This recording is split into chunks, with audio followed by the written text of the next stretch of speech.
Hello my dear student, 10th class के विज्ञान का साइंस का मोस्ट इम्पॉर्टेंट ऑब्जेक्टिव क्वेश्चंस का ये सीरीज जो चल रहा है उसका ये तीसरा पार्ट है। बच्चों, आज बायोलॉजी चैप्टर का बायोलॉजी सब्जेक्ट का महत्वपूर्ण चैप्टर जीवों में जनन कैसे होता है, how do organism reproduce.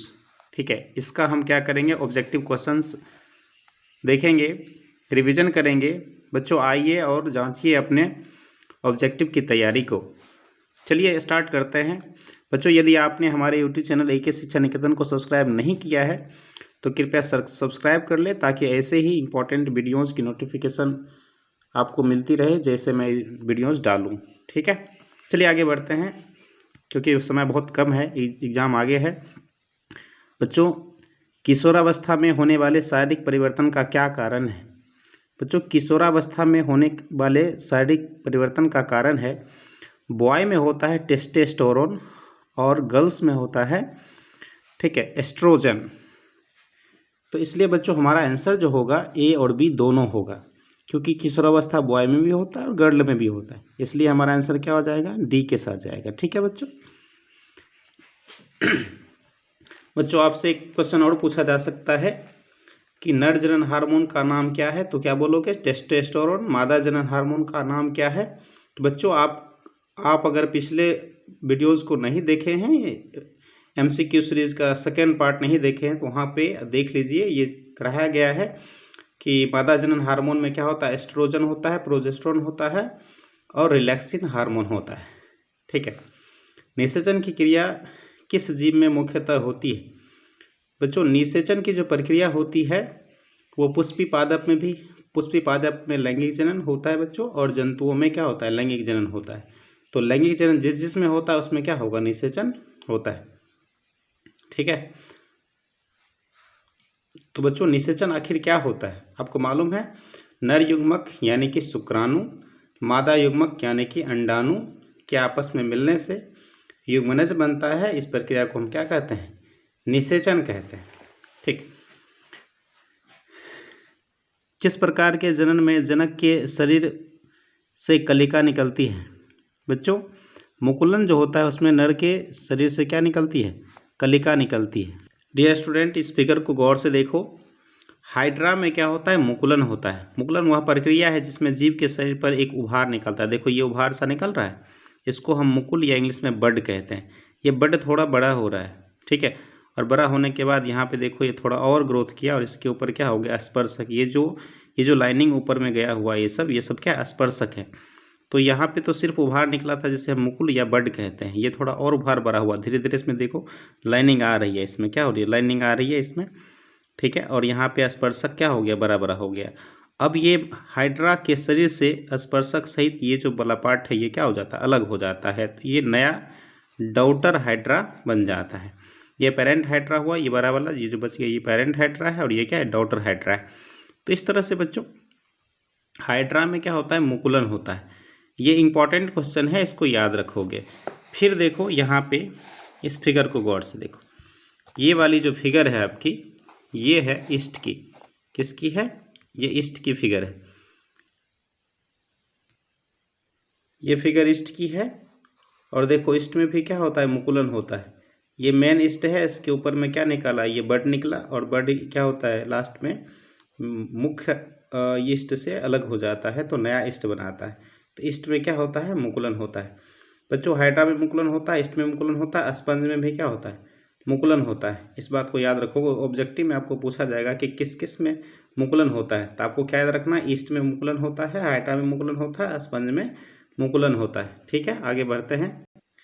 Dear student, इस क्वेश्चन को देखो, यहाँ पे क्या है, इस चीज़ को देखो कि पौधे का जो नर जनन अंग होता है उसे हम पुमंग या पुंकेश्वर कहते हैं। क्या कहते हैं बच्चों, पौधे का जो नर जनन अंग होता है उसे हम पुमंग या पुंकेश्वर कहते हैं, तथा मादा जनन अंग जो होता है, पौधे का जो मादा जनन अंग होता है उसे जायंग या स्त्री केसर कहते हैं। याद रहेगा बच्चों, फिर से याद करो, पुमंग, नर जनन अंग को पुमंग या पुंकेश्वर कहते हैं, पौधे के मादा जनन अंग को हम जायांग या स्त्री केसर कहते हैं। बच्चों पौधे का जो नर जननांग है यानी पुमंग है उसके 3 भाग होते हैं। एक होता है पुतंतु जिसको फिलामेंट कहते हैं, एक होता है योजी जिसको हम कनेक्टिव कहते हैं, और एक होता है हमारा परागकोश जिसे हम पोलियन सेक कहते हैं। बच्चों एक ये बहुत महत्वपूर्ण एक चीज़ है यहाँ पे लिखा हुआ कि परागकोश के अंदर क्या पाया जाता है, परागकण पाया जाता है जो नर युग्मक कहलाता है। ठीक है, जो नर युग्मक उत्पन्न करता है। फिर से बच्चों, परागकोश के अंदर क्या पाया जाता है, परागकण पाया जाता है जो नर युग्मक उत्पन्न करता है। बहुत इंपॉर्टेंट है। परागकोश के अंदर क्या पाया जाता है, परागकण। परागकोश के अंदर क्या पाया जाता है, परागकण। याद रहेगा। ठीक, उसके बाद देखो पौधे का मादा जनन अंग यानी जायांग यानी स्त्री केसर के 3 भाग, इसके भी 3 भाग होते हैं।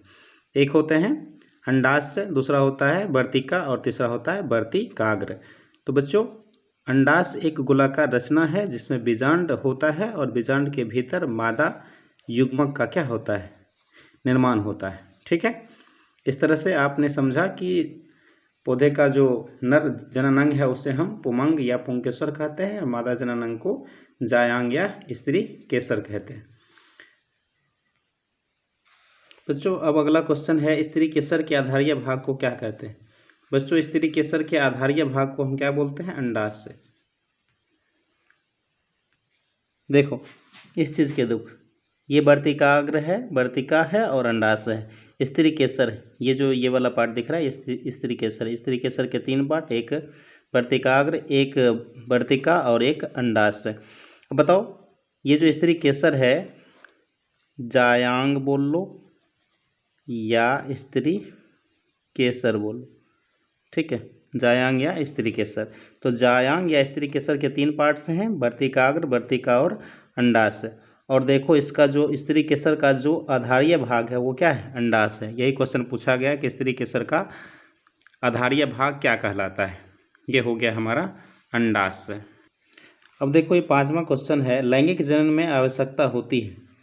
तो बच्चों इसमें दोनों नर जननांग और मादा जननांग दोनों की आवश्यकता होती है। लैंगिक जनन में नर जननांग और मादा जननांग दोनों की आवश्यकता होती है। डियर स्टूडेंट, सबसे पहले आप इसका एक स्क्रीनशॉट लो ताकि आपको एक जो क्वेश्चन 5 नंबर में पूछा जाता है लैंगिक जनन और अलैंगिक जनन में अंतर आपको लिखने की आप लिख सको। ठीक है, तो इसमें हम थोड़ा समझ भी लेते हैं। प्रजनन में अलैंगिक जनन जो होता है, एसेक्सुअल रिप्रोडक्शन जो होता है उसमें सिर्फ एकल जनक भाग लेता है, एक ही प्राणी क्या होता है, भाग लेता है। और लैंगिक जनन में क्या होता है, इसमें 2 विपरीत लिंग वाले जनक 2 प्राणी भाग लेते हैं। ठीक है बच्चों, अलैंगिक जनन में क्या होता है, ये पौधों में होता है, आप जानते हो। तो इसमें क्या है कि इसमें कलिका, शरीर का आदि के भाग ही इसके क्या होता है, इकाई होते हैं। लेकिन लैंगिक जनन में क्या होते हैं, बाकायदा क्या बनते हैं, युग्मक बनते हैं। मेल में क्या बनते हैं, नर युग्मक स्पर्म यानी कि शुक्राणु, और मादा में क्या बनते हैं, मादा युग्मक यानी कि अंडाणु। ठीक है बच्चों, इसमें युग्मक का निर्माण नहीं होता। अलैंगिक जनन में नर युग्मक और मादा युग्मक, शुक्राणु, अंडाणु ऐसे कुछ भी नहीं बनता है। और लैंगिक जनन में क्या होता है कि नर युग्मक और मादा युग्मक दोनों का निर्माण होता है। ठीक है, जंतुओं में शुक्राणु और अंडाणु का निर्माण होता है। पादप में क्या होता है, परागकण और अंडक का भी निर्माण होता है। आपको मैंने बताया बच्चों, पिछले स्लाइड पे बताया गया आपको कि परागकोश के अंदर क्या बनते हैं, परागकण बनते हैं, और जायांग यानी अंडाशय के अंदर क्या बनते हैं, अंडक बनते हैं। ठीक है, ये वहाँ पे समझाया गया था आपको। आगे देखिए चौथा पॉइंट जो है, इसमें चूंकि युग्मक बनते ही नहीं है तो युग्मक का संलयन कहाँ से होगा बच्चों। तो इसमें युग्मक का संलयन अर्थात निषेचन नहीं होता है। इसमें युग्मक का संलयन होता है और युग्मक के संलयन को हम क्या बोलते हैं, नर युग्मक और मादा युग्मक आपस में मिलते हैं यानी कि संलयन होते हैं तो उसको हम निषेचन कहते हैं। ये इंपॉर्टेंट, ये जो लाइन है बच्चों आगे जाके आपको ना पता चलेगा कि ये मेन बात यही है। इसमें क्या होता है, समसूत्री विभाजन होता है, चाहे शरीर हो, वह शरीर में हो या कोशिका में हो, इसमें समसूत्री विभाजन होता है। लेकिन लैंगिक जनन में बच्चों समसूत्री विभाजन के साथ साथ अर्धसूत्री विभाजन, ये दोनों के दोनों विभाजन क्या होते हैं, पाए जाते हैं। अब आपको क्या करना है, 5वें पॉइंट से डायरेक्ट आपको क्या करना है, स्विच कर जाना है और यहाँ आ जाना है 8वें पॉइंट पे। बच्चों ये पॉइंट याद करना है, इसमें जनन की जो दर होती है वो काफ़ी तेज होती है, बच्चों एक पौधा आप लगाते हो और 3 से 4 मंथ में क्या हो जाता है, गेहूं का पौधा तैयार हो जाता है। और ये क्या है, अलैंगिक जनन है। लेकिन एक बच्चा ना जब गर्भ ठहरता है, ठीक है, मादा में, तो एक बच्चा 9 मंथ के बाद क्या होता है, मनुष्य में 9 मंथ के बाद वो ना जन्म लेता है। तो हम कह सकते हैं यह जो प्रक्रिया है वो धीमी प्रक्रिया है। लैंगिक जनन क्या होती है, धीमी प्रक्रिया होती है, और अलैंगिक जनन जो होती है बहुत तीव्र प्रक्रिया होती है। ठीक है, उसके बाद बच्चों ये 10वां पॉइंट याद कर लो। ये जो जनन होता है, अलैंगिक जनन होता है, अधिकांश पौधों में होता है और निम्न कशेरुकों में होता है, जैसे अमीबा, पैरामेसियम, इस सब में, ईस्ट वगैरह में क्या होता है, निम्न कशेरुकों और अधिकांश पौधे में होता है। लेकिन लैंगिक जनन हम लोग में होता है बच्चों, और हम लोगों के शरीर में क्या है, बहुत सारी कोशिकाएं, हम लोग उच्च श्रेणी के जंतु हैं। तो उच्च श्रेणी के जंतु और पौधों में क्या होता है, लैंगिक जनन होता है। इस तरह से आप लैंगिक जनन और अलैंगिक जनन में आप अंतर जो है वो लिख पाओगे। ठीक है, और इससे आपको बहुत चीज़ क्लियर हो गया होगा कि किस में निषेचन होता है, किस में नहीं होता है। नेक्स्ट क्वेश्चन है बच्चों, फूल में नर जननांग क्या कहलाते हैं? अभी पढ़ाया गया आपको, पुंकेसर कहलाते हैं। फूल पुंकेसर नर का कौन सा, पुंकेसर पुष्प का कौन सा भाग है? तो ये नर भाग है। ठीक है, ये 9 नंबर क्वेश्चन कहता है बच्चों। ये 7 नंबर क्वेश्चन कहता है कि पुंकेसर जो है वो पुष्प का कौन सा भाग है? तो नर भाग है। ऊपर क्वेश्चन नीचे क्वेश्चन दोनों मिल रहा है। पुरुषों में यौवनारंभ के समय क्या होता है? बच्चों पुरुष में जो होता है ना, यौवनारंभ कब स्टार्ट होता है? जब उसमें टेस्टोस्टेरोन हार्मोन का स्रावन होना स्टार्ट हो जाता है वृषण के अंदर। ठीक है, वृषण के अंदर क्या बनता है, टेस्टोस्टेरोन हार्मोन। वृषण के अंदर ही बच्चों एक बहुत इंपॉर्टेंट बात है, वृषण के अंदर क्या पाया जाता है, सर्टोली कोशिका। वृषण के अंदर क्या पाया जाता है, लीडिंग कोशिका। याद करो, वृषण के अंदर सर्टोली कोशिका, वृषण के अंदर लीडिंग कोशिका, वृषण के अंदर शुक्राणु का निर्माण, और वृषण के अंदर ही टेस्टोस्टेरोन हार्मोन जो यौवनारंभ के लिए उत्तरदायी है वो भी हार्मोन उसमें बनता है। यानी कि पुरुष का जो मेन अंग है, मेन जनन अंग है, मुख्य जनन अंग है, वो क्या होता है, वृषण होता है। क्या होता है बच्चों, वृषण। और जैसे ही वृषण में टेस्टोस्टेरोन हार्मोन बनना चालू होता है तो लड़कों में क्या होता है, मूछ दाढ़ी आना स्टार्ट हो जाता है, कंठ का फूटना स्टार्ट हो जाता है, मांसपेशियों में उभार आना स्टार्ट हो जाता है। अर्थात ये सभी हो जाएंगे यौवनारंभ में, ये सभी के सभी होते हैं, जिसे हम द्वितीयक लैंगिक लक्षण भी कहते हैं। मनुष्य में नर जननांग इनमें से कौन सा है? ठीक है, तो बच्चों नर जननांग वृषण भी होता है, शुक्रवाहिका भी होता है, मूत्रमार्ग भी होता है, इनमें से सभी होता है। तो ये इनमें से सभी हो जाएगा। बच्चों ये पुरुषों का नर जननांग है।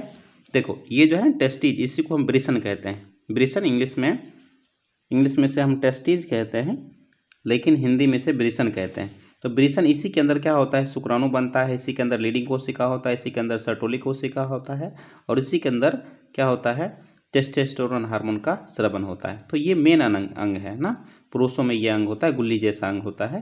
ठीक है, तो ये मुख्य जनन अंग है। अब ये जो है, ये जो पाइप गया हुआ है, ऊपर चढ़ा हुआ है बच्चों, इसको कहते हैं शुक्रवाहिका। क्या कहते हैं, शुक्रवाहिका। तो ये हुआ मुख्य जनन अंग, और ये जो उसको साथ देता है तो ये सहायक अंग हुआ, लेकिन है तो नर जनन अंग का हिस्सा। तो ये वृषण हुआ, और ये क्या हो गया बच्चों, शुक्रवाहिका। ठीक है, ये हो गया। ये जो देखो, ये जो ये गोला वाला भाग दिख रहा है, ये वाला पार्ट, ठीक है, ये मूत्राशय होता है। ठीक है, और ये जो है, ये जो रास्ता है, ये वाला रास्ता, ये मूत्र नली है।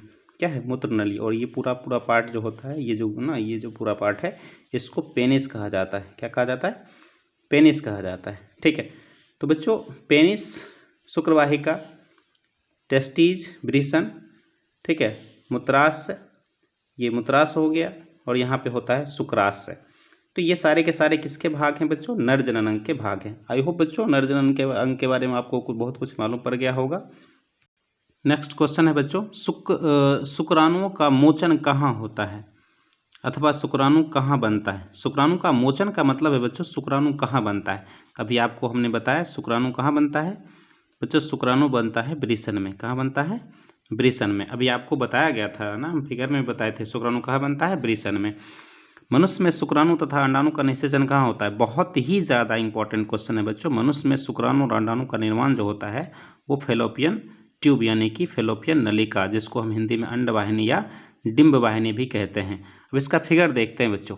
देखो ये जो है नर जनन, मादा जनन अंग है, और ये देखो ये योनि होता है, जहाँ पे यौन संबंध के वक्त, ठीक है, पुरुष का जो पेनिस होता है इस योनि में ना यौन संबंध के वक्त डाला जाता है, जिससे क्या होता है, ये देखो तीर चिन्ह जो दिखाया गया है इसमें ना, इसमें जैसे ही पुरुष के शरीर से ये जो क्या होता है, स्खलन हो जाता है, उसके शरीर से वीर्य निकलते हैं। वीर्य क्या होते हैं बच्चे, बीज जो होते हैं पुरुष के शरीर से निकलने वाला एक गाढ़ा चिपचिपा पदार्थ होता है, जिसके अंदर 2 से 3 ml, सिर्फ 2 से 3 ml वीर्य में 2 से 3 विलियन क्या होते हैं, स्पर्म होते हैं। और स्पर्म, ये वीर्य जो होता है वो गाढ़ा होता है, तो कहा जाता है कि पुरुष का जो स्पर्म होता है इसमें काफ़ी स्ट्रॉन्ग होगा, और स्ट्रॉन्ग स्पर्म, मजबूत जो, ठीक है, ताकतवर शुक्राणु जो है वही जनन के लायक होता है। क्योंकि देखो बच्चों, ये जो तीर चिन्ह जो दिखाया गया है ना, ये शुक्राणु के जाने का तीर ना, ये निशान दिखाया गया है। शुक्राणु को इतना ट्रैवल करके यहाँ आना होता है। ये देखो, ये जो है ना पार्ट यहाँ पे, जो यहाँ है ये वाला पार्ट, ये फैलोपियन नलिका का पार्ट है। और अंडाणु जो होता है वो गोलाकार होता है, ठीक है, वो गति नहीं कर सकती, ठीक है, तो शुक्राणु को ही यहाँ पे आना होता है। तो ये जो पाइप देख रहे हो, ये वाला हिस्सा देखो, ये वाला जो हिस्सा है, ये वाला हिस्सा जो है, ये वाला, ये पूरा जो पाइप है, ये जो ट्यूब है, नलिका है, इसको ही हम अंडवाहिनी या डिंब वाहिनी कहते हैं। और इसी में यहाँ पे क्या होता है, निषेचन होता है। निषेचन का मतलब हुआ बच्चों, इधर से शुक्राणु जाएगा और इधर से अंडाणु आ जाएगा। शुक्राणु अंडाणु के मिलने की प्रक्रिया को ही हम क्या कहते हैं, निषेचन कहते हैं। शुक्राणु अंडाणु आपस में मिलेगा तो उसे हम क्या कहेंगे, निषेचन कहेंगे। और यह होता कहाँ है, फैलोपियन नलिका में, ठीक है। अब देखो मादा जनन के कौन कौन से अंग हैं। मादा जनन के योनि हैं, अंडाशय हैं, अंडाणु हैं, ये अंडाणु तो नर मादा युग्मक होता है, फैलोपियन नलिका है, गर्भाशय है, फिम्बरी है, ठीक है। तो ये सब मादा जनन अंग के पार्ट्स हैं, ठीक है। आगे बढ़ते बच्चों, देखो भ्रूण का जो विकास होता है ना बच्चों, वो गर्भाश में होता है। क्या होता है, गर्भाश में। भ्रूण का विकास गर्भाश में होता है। देखो ये जो है ना, ये वाला पार्ट देखो, ये गर्भाश है, यहाँ पे भ्रूण का विकास होता है, ठीक है। यहाँ पे क्या होता है, भ्रूण का विकास होता है। नेक्स्ट क्वेश्चन है, 13 नंबर क्वेश्चन है बच्चों, किस स्थिति में कॉर्पस ल्यूटियम सक्रिय रहकर हार्मोन प्रोजेस्टेरोन तथा रिलैक्सिन स्रावित करता है। तो बच्चों अंडाणु के निषेचन होने के बाद क्या होता है कि कॉर्पस ल्यूटियम सक्रिय ही रहता है और प्रोजेस्टेरोन और रिलैक्सिन हार्मोन क्या करता है, स्रावित करता है। लेकिन जैसे ही क्या हो जाएगा, अंडाणु का निषेचन नहीं होगा, अगर अंडाणु का निषेचन नहीं हुआ अर्थात, ठीक है, महिलाएं ये मादा जो है यौन संबंध नहीं बनाती है, तो उसका अंडाणु जो होता है 2 से 3 दिन की उसकी अंडाणु का उम्र होता है, अंडाणु सुरक्षित रहता है, उसके बाद वो नष्ट हो जाता है। और अंडाणु जब नष्ट होता है बच्चों, तो वह शरीर से बाहर निकलेगा, और इस स्थिति में कॉर्पस ल्यूटियम जो होता है वो निष्क्रिय हो जाता है, और निष्क्रिय होकर वो भी शरीर से बाहर निकल जाता है पीरियड के टाइम। तो बच्चों अंडाणु निषेचन होने के बाद कॉर्पस ल्यूटियम सक्रिय रहता है और उससे प्रोजेस्टेरोन और रिलैक्सिन हार्मोन स्रावित होता है, ठीक है। अगर आपको ऐसे समझ में आए तो ये समझो कि गर्भ के दौरान जितने भी परिवर्तन होते हैं वो प्रोजेस्टेरोन हार्मोन की वजह से होते हैं। और अच्छा चलो थोड़ा ध्यान से समझते हैं। हमने आपको क्या बताया था प्रीवियस क्लास में कि एस्ट्रोजन, प्रोजेस्टेरोन और रिलैक्सिन, एस्ट्रोजन हार्मोन जो है मादा में ना मेंस्ट्रुअल साइकिल को उत्तेजित करता है। अगर मासिक चक्र स्टार्ट हो गया है तो उसके लिए कौन हार्मोन जिम्मेदार है, उसके लिए जिम्मेदार है एस्ट्रोजन। लेकिन गर्भ के दौरान जितने भी चेंजिंग आएगी, गर्भ के दौरान जितने भी परिवर्तन होंगे, उसके लिए कौन जिम्मेदार है, प्रोजेस्टेरोन। लेकिन जब बच्चा पैदा हो जाता है तो दूध उत्पादन के लिए कौन सा हार्मोन जरूरत होता है, रिलैक्सिन। तो 3 हार्मोन है, एक गर्भ से पहले जो एस्ट्रोजन हार्मोन काम करता है, गर्भ के दौरान जो परिवर्तन होता है प्रोजेस्टेरोन हार्मोन की वजह से होता है, और गर्भ के बाद जब बच्चे प्रसव हो जाता है, डिलीवरी हो जाता है, शिशु बाहर आ जाता है मादा के शरीर से, तब दूध का निर्माण होता है स्तन में, और उसके लिए कौन सा हार्मोन जिम्मेदार है, रिलैक्सिन हार्मोन जिम्मेदार है, ठीक है। तो बच्चों अगर कॉर्पस ल्यूटियम जो है ये तभी सुरक्षित रहेगा जब निषेचन हो जाएगा, ठीक है, अंडाणु का निषेचन हो जाएगा, अर्थात प्रेगनेंसी ठहर जाएगी, ठीक है। तो कॉर्पस ल्यूटियम सुरक्षित रहेगा और प्रोजेस्टेरोन और रिलैक्सिन हार्मोन को वो स्रावित करेगा। लेकिन अगर निषेचन नहीं हुआ तो कॉर्पस ल्यूटियम क्षतिग्रस्त होकर पीरियड के वक्त वो भी शरीर से बाहर निकल जाता है, ठीक है। चलो बच्चों आगे बढ़ते हैं। लैंगिक जनन संचारित हर्पिस रोग है। तो एक इम्पॉर्टेंट बात है बच्चों, इसको देखो। अब बच्चों इस चीज़ को बड़े गौर से समझने की कोशिश करो। लैंगिक संपर्क से जो फैलने वाले रोग होते हैं उसे हम लैंगिक संचारित रोग कहते हैं। लैंगिक संपर्क से जो फैलने वाले रोग होते हैं बच्चों, उसे हम लैंगिक संचारित मतलब फैलने वाले, लैंगिक संचारित रोग यानी कि सेक्सुअल ट्रांसमिटेड डिजीज कहते हैं। ठीक है, जिसको शॉर्ट में एस से एस ले लिया गया, ट्रांसमिटेड से टी ले लिया गया और डिजीज से डी ले लिया गया, लैंगिक संचारित रोग हो गया। और ये जो रोग होते हैं बच्चों, हम कुछ उदाहरण आपको देते हैं। ठीक है, एड्स जो बीमारी है वो भी लैंगिक संचारित रोग है। गोनोरिया लैंगिक संचारित रोग है। सिफिलिस लैंगिक संचारित रोग है। जेनाइटल हर्पीस जो है लैंगिक संचारित रोग है। अब यहाँ पे पूछा क्या जाता है परीक्षा में बच्चों, एड्स जो है वो HIV वायरस की वजह से फैलता है। किसकी वजह से फैलता है? HIV वायरस की वजह से फैलता है। और आजकल बहुत ट्रेंड में क्वेश्चन पूछा जाता है कि HIV का दूसरा नाम क्या होता है, HIV आखिर किस प्रकार का वायरस है? तो HIV जो है रेट्रो वायरस है, यानी कि विषाणु है। तो HIV आपको देखो ये बहुत इंपॉर्टेंट है, आपको क्या याद रखना है कि एड्स किसकी वजह से फैलता है? तो HIV की वजह से फैलता है। HIV क्या है? एक वायरस है। और आपको क्वेश्चन पूछा जाएगा परीक्षा में कि एड्स जो है जीवाणु जनित है कि विषाणु जनित है? बच्चों ये क्या है? विषाणु जनित रोग है, यानी वायरल डिजीज है। अब गोनोरिया, जिसको हिंदी में सुजाक कहते हैं, गोनोरिया जो है यह एक जीवाणु जनित रोग है। देखो क्या लिखा गया? जीवाणु। उस जीवाणु का नाम क्या है?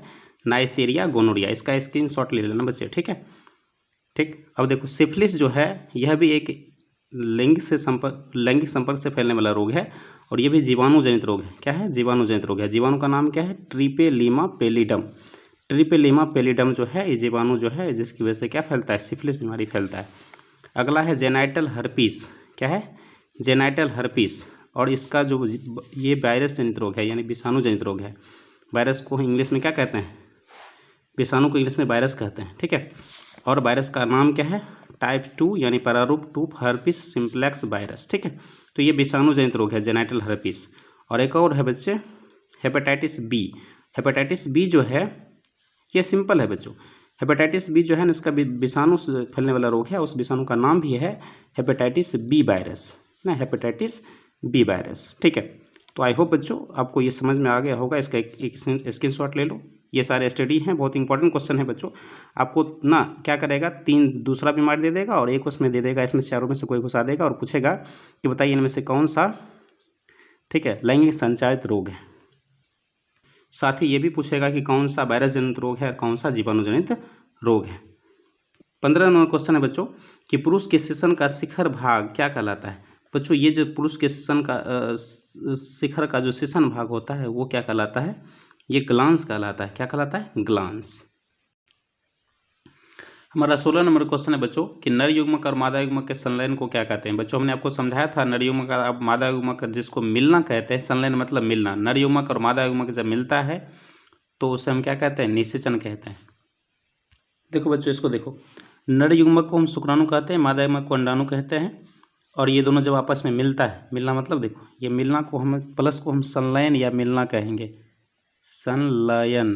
ठीक है, तो नर युग्मक मादा युग्मक के संलयन को हम क्या कहते हैं? निषेचन कहते हैं। क्या कहते हैं बच्चों? निषेचन। और होता कहाँ है? फेलोपियन नलिका में। हमने फिगर में आपको समझाया था, फेलोपियन नलिका में। और बनता क्या है बच्चों? युग्मनज। युग्मनज मतलब जायगोट। यही धीरे धीरे क्या होता है? भ्रूण का रूप लेता है, ये बड़ा होता है। ठीक है बच्चों, ये अगुणित होते हैं, ये 23 होते हैं, ये भी अगुणित होते हैं, 23 होते हैं। जब ये दोनों मिल जाते हैं तो 23 का 2 गुना क्या बनता है? कितना बना लेते हैं? 46 होते हैं। तो बच्चों नर युग्मक अगुणित होते हैं, मादा युग्मक भी अगुणित होते हैं, लेकिन युग्मनज जो होता है वो द्विगुणित होता है। ठीक है, इसका एक स्क्रीनशॉट ले लो बच्चों। ये मैंने करवा रखा है आपको कि मुकुलन किस में होता है? तो मुकुलन बच्चों ईस्ट में होता है, हाइड्रा में होता है, स्पंज में होता है। ठीक है, तो यहाँ पे तो आपको ऑप्शन में क्या दिया हुआ है? ईस्ट। तो हमारा आंसर क्या हो जाएगा? ईस्ट। बहुत ही ज़्यादा इंपॉर्टेंट क्वेश्चन है, देखना बच्चों ये क्वेश्चन ऐसे ही एग्जाम में पड़े होंगे, बिल्कुल गारंटीड क्वेश्चन है बच्चों, हर हाल में ये क्वेश्चन आने वाला है। ठीक है, इस बार लड़ने वाला है। तो निम्न में से मादा जनन तंत्र का भाग नहीं है बच्चों। आप जानते हो अंडाशय मादा, ये तो शुक्राशय। डायरेक्ट यहाँ पे आ जाओ ना कि शुक्र वाहिका जो है तो शुक्राणु, शुक्र मतलब शुक्राणु। शुक्राणु जो होता है किस में होता है? शुक्राणु के जाने के रास्ते को, वाहिनी को हम शुक्र वाहिका कहते हैं, और ये तो नर में होता है। तो हमारा आंसर क्या हो जाएगा? शुक्र वाहिका। अंडाशय, गर्भाशय, डिंब वाहिनी यानी कि फेलोपियन नलिका, ये सब तो मादा जननांग का भाग है। अगला क्वेश्चन है उभयलिंगी जंतु। बच्चों उभयलिंगी किसे कहते हैं? वैसा जंतु जिसमें नर जननांग और मादा जननांग एक ही में हो उसे हम उभयलिंगी कहते हैं। और ये केचुआ है बच्चों। क्या है? केचुआ जो है इसमें नर जननांग और मादा जननांग एक ही शरीर में होता है, इसलिए द्विलिंगी या उभयलिंगी हम उसे कहते हैं। हम लोग तो एक लिंगी है ना बच्चों, मादा में पाया जाता है मादा जननांग, नर में पाया जाता है नर जननांग। तो अलग अलग शरीर में एक ही लिंग पाया जाता है, इसलिए हम लोग एक लिंगी हैं। और केचुआ जो होता है, जिसको हम जोगटी यानी कि चाली कहते हैं बच्चों, उसमें नर जननांग और मादा जननांग दोनों होता है, इसलिए हम उसे द्विलिंगी या उभयलिंगी कहते हैं। पौधों में लैंगिक जनन किसके द्वारा होता है बच्चों? पौधों में लैंगिक जनन फूल के द्वारा होता है। बहुत इंपॉर्टेंट क्वेश्चन है बच्चों, पौधों में लैंगिक जनन क्या होता है? फूल के द्वारा होता है। अच्छा, एक बात बच्चों, आपको हमने क्या बोला कि पुष्पी पादप में लैंगिक जनन होता है। पुष्पी पादप में लैंगिक जनन क्यों होता है? पादप में लैंगिक जनन क्यों होता है? क्योंकि इसमें पुष्प आ जाता है। पुष्प हम क्या बोलते हैं? फूल बोलते हैं। ठीक है, तो फूल में जो लैंगिक जनन होता है वो किसके द्वारा होता है? पौधे में लैंगिक जनन किसके द्वारा होता है? फूल के द्वारा होता है। फूल का कौन सा भाग जो है वो फल बनता है? ठीक है, बहुत इंपॉर्टेंट बात है बच्चों। फूल का जो है अंडाश के अंदर बीजांड होता है। ठीक है, अंडाश जो है वो किस में बदलता है? फल में बदलता है। इसी के आधार पर 12th पे एक चीज़ पढ़ोगे बच्चों, जो इसमें अंडाश सिर्फ और सिर्फ अंडाश से भाग लेता है उसे हम सत्य फल कहते हैं, और वैसा फल जिसमें अंडाश के साथ साथ पुष्पासन दूसरे अंग भी भाग लेते हैं उसे हम औसत फल कहते हैं। जैसे कि बच्चों सेब जो है वो औसत फल है, क्योंकि हम लोग जो खाते हैं उस सेब का क्या है? पुष्पासन है। अंडाश के अतिरिक्त दूसरे भाग भी उसमें भाग लेते हैं। ठीक, भ्रूण के जिस भाग से तना पत्तियां बनती है, ठीक है, उसे क्या कहते हैं? उसे हम बच्चों परांकुर कहते हैं। क्या कहते हैं? परांकुर। ठीक है,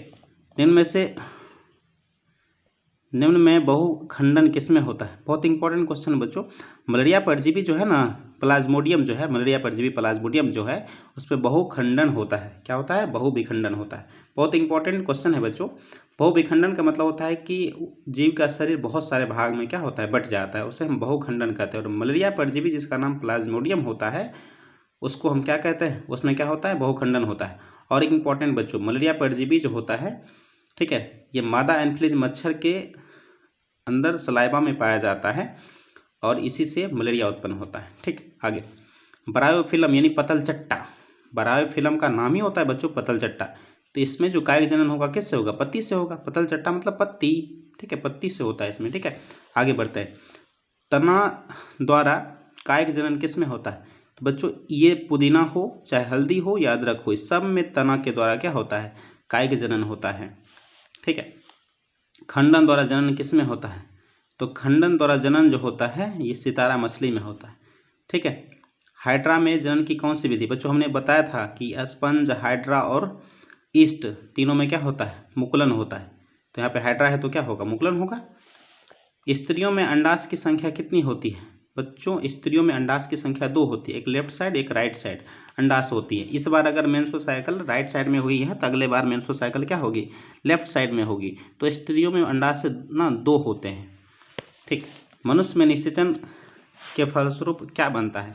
बच्चों अभी मैंने आपको करवाया था ना कि नर युग्मक मादा युग्मक यानी शुक्राणु अणु मिलता है तो क्या बनता है? युग्मनज। यही तो क्वेश्चन पूछा गया है कि नर में निषेचन के बाद क्या बनता है? युग्मनज बनता है। और युग्मनज क्या होता है बच्चों? द्विगुणित होता है, 2n में होता है, द्विगुणित होता है। ठीक, वृषण में बने शुक्राणु संचित कहाँ होते हैं? वृषण में बने शुक्राणु जो होते हैं बच्चे, ठीक है, ये अधिवृषण के अंदर संचित रहते हैं। वैसा परिवर्तन जो जीवों के नियंत्रण से बाहर होते हैं उसे हम निकेत कहते हैं। क्या कहते हैं? निकेत। गतिशील जनन कोशिका को नर युग्मक तथा जिस जनन कोशिका में भोजन का भंडार संचित होता है उसे हम क्या कहते हैं? उसे मादा युग्मक कहते हैं।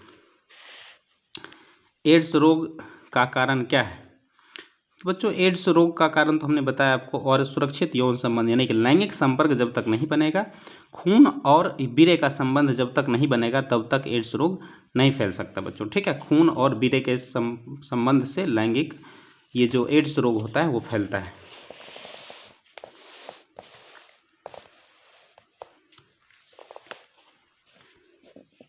पंखुड़ियों का रंग अधिकतर कैसा होता है? बच्चों पंखुड़ियों का रंग अधिकतर लाल होता है। शुक्राणु का रंग अपरिपक्व अवस्था में कैसा होता है? बहुत इंपॉर्टेंट क्वेश्चन है बच्चों। शुक्राणु का रंग अपरिपक्व अवस्था में उजला होता है, सफ़ेद होता है। यदि महिला कॉपर टी का प्रयोग कर रही है तो क्या उसकी यौन संचारित रोग से रक्षा करेगा? नहीं बच्चों, ये जो है ना ये सिर्फ और सिर्फ एक गर्भ निरोधक है। ठीक है, यौन इससे सुरक्षा नहीं करेगा। ठीक, मनुष्य कोशिका में गुणसूत्र की संख्या अभी तुरंत बताया था बच्चों। मनुष्य की कोशिका बोला गया, कोशिका जब बोलेगा ना बच्चों तो हमको क्या बोलना है 46। लेकिन अगर वो बोल देगा नर युग्मक या मादा युग्मक, युग्मक की बात करेगा, युग्मक तो अगणित होता है ना बच्चों, 23 बताया था ना हमने। युग्मक की बात करेगा वो चाहे मादा युग्मक हो या नर युग्मक हो, शुक्राणु हो या अंडाणु हो, युग्मक की बात करेगा तो हम 23 बोलेंगे। लेकिन अगर कोशिका की बात कर देगा तो हम क्या बोलेंगे 46 गुणसूत्र पाए जाते हैं। ठीक है, देखो निषेचन के फलस्वरूप अंडाशय की दीवारें बनाती है। ठीक है, निषेचन के फलस्वरूप अंडाशय की दीवारें जो होती है पौधा में वो फल बनाती है। इनमें से कौन लैंगिक जनन की विधि है? ठीक है, इसमें से कौन लैंगिक जनन की विधि? बच्चों इसमें कोई लैंगिक जनन की विधि दिख ही नहीं रही है। विखंडन अलैंगिक जनन है, मुकुलन अलैंगिक जनन है, बीजाणु जनन अलैंगिक जनन है, तो अर्थात हमारा आंसर क्या हो जाएगा डी हो जाएगा। परागकण इनमें से किसके अंदर बनते हैं? परागकण जो बनते हैं बच्चों परागकोश के अंदर बनते हैं। पहला क्वेश्चन ही मैंने वहाँ पे करवाया था, परागकोश के अंदर परागकण बनते हैं। अंडाणु निषेचित होता है, अंडाणु का निषेचन कहाँ होता है? बहुत इंपॉर्टेंट क्वेश्चन, बार बार रिपीट हो रहा है, फैलोपियन नलिका में हमने करवाया बच्चों। ठीक है, इनमें से द्विखंडन नहीं होता है बच्चों। ठीक है, युगलीना ईस्ट में तो मुकुलन होता है, इसमें द्विखंडन कहाँ से आया? ईस्ट में मुकुलन होता है। ठीक है, तो यहाँ पे हमारा आंसर क्या हो जाएगा ईस्ट में। परागकोश कहाँ पाया जाता है? फिर से वही बात हो गई बच्चों, परागकोश में क्या पाए जाते हैं? परागकण। बहुत इंपॉर्टेंट क्वेश्चन है, इसलिए बार बार रिपीट हो रहा है क्वेश्चन।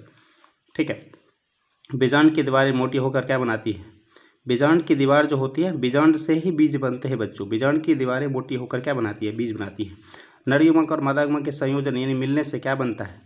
फिर बार बार रिपीट हो रहा है, युग्मनज यानी कि जायगोट। अभी हमने जो आपको समीकरण करवाया था कि नर युग्मक और मादा युग्मक के मिलने से जायगोट यानी युग्मनज बनाता है, वही बात ये बार बार रिपीट कर रहा है। ठीक है, केवल पुरुष जननांग में पाया जाता है, तो बच्चों शुक्र वाहिका तो सिर्फ पुरुष जननांग में पाया जाता है। ठीक है, कहता है इनमें से यौन संचारित रोग कौन सा नहीं है? बच्चों एड्स तो है, गोनोरिया भी है, सिफिलिस भी है, तो अर्थात हमारा आंसर क्या हो जाएगा? ये वाला जो आंसर होगा, ये टाइफाइड जो है ये यौन संचारित रोग नहीं है। स्त्रियों में मासिक चक्र कितने दिन का होता है बच्चों? मासिक चक्र जो होता है 28 दिन का होता है, लेकिन अंडाणु परिपक्व होकर किस दिन निकलता है? 14वें दिन निकलता है। इस प्रक्रिया को हम क्या बोलते हैं? अंडोत्सर्ग। तो मादा में अंडोत्सर्ग कब होता है? 14वें दिन होता है। ठीक है बच्चों, ये क्वेश्चन बार बार रिपीट हो रहा है। फिर से मुकुलन आ गया, मुकुलन किस में होता है बच्चों? ईस्ट में। इसको हम बार बार नहीं देखेंगे, आगे बढ़ेंगे। स्त्री में यौन आरोपण के लक्षण क्या होते हैं बच्चों? स्त्री में जिस तरह पुरुष में होते हैं उसी तरह स्त्री में भी स्तन का बढ़ना होता है, नितंब में उभार निकलता है, रजोधर्म स्टार्ट हो जाता है, तो ये सभी हो जाएगा। ठीक है, अमीबा में जो अलैंगिक जनन होता है बच्चों, अमीबा में क्या होता है? द्विखंडन और बहुखंडन दोनों होता है, लेकिन यहाँ पे ऑप्शन में द्विखंडन है तो हम द्विखंडन मार के चलेंगे। एकल जीवों में जनन की विधि कौन सी पाई जाती है? एकल जनन में तो ये सब के सब पाया जाते हैं बच्चों। खंडन भी होता है, द्विखंडन भी होता है, बीजाणु जनन भी और अलैंगिक जनन भी होता है, ये सब होता है। ठीक है, उसके बाद नर युग्मक, हाँ आ गया फिर से क्वेश्चन बच्चों। नर युग्मक की बात करेगा तो हम क्या कहेंगे? 23। चाहे नर युग्मक हो या मादा युग्मक हो, उसमें 23 गुणसूत्र पाए जाते हैं। लेकिन युग्मनज की बात करेगा, युग्मनज ही कोशिका आगे जाके ना कोशिका का रूप लेता है, बच्चे ना पूरा शरीर का रूप लेता है, तो युग्मनज में तो हो जाता है 46। लेकिन युग्मक की बात करेगा, चाहे वो नर युग्मक हो या मादा युग्मक हो, तो उसमें कितना होता है? 23 होता है।